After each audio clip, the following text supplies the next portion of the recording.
Καλώς ήρθατε στο μάθημα Ο προγραμματισμός υπολογιστών για τις πανελλαδικές εξετάσεις στο Νεπάλ.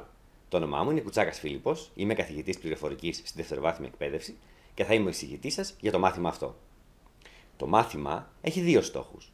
Πρώτον, να βοηθήσει τους μαθητές της γάμα τάξης του τομέα πληροφορικής στο Νεπάλ για την προετοιμασία τους στις πανελλαδικές εξετάσεις.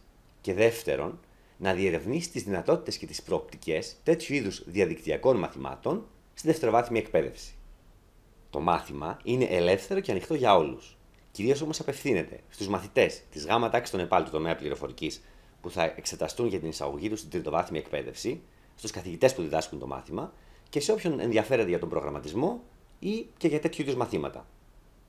Οι μαθητές που θα παρακολουθήσουν το μάθημα θα έχουν τη δυνατότητα να αναγνωρίζουν τα είδη των θεμάτων που έχουν πέσει τα προηγούμενα χρόνια στις πανελλαδικές εξετάσεις του προγραμματισμού υπολογιστών, να τα λύνουν και να λύνουν με σχετική ευκολία κάθε παρόμοιο.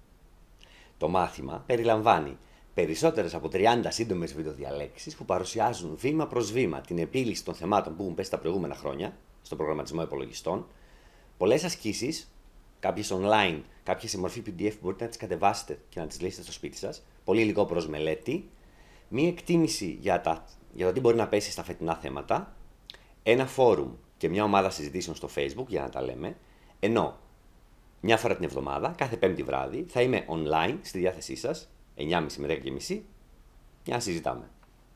Το μάθημα θα προσφερθεί στη πλατφόρμα της Udemy από την 1η Απριλίου και μετά, και δεν είναι πρωταπριλιάτικο ψέμα. Εσείς μπορείτε άμεσα να κάνετε την εγγραφή σας εδώ.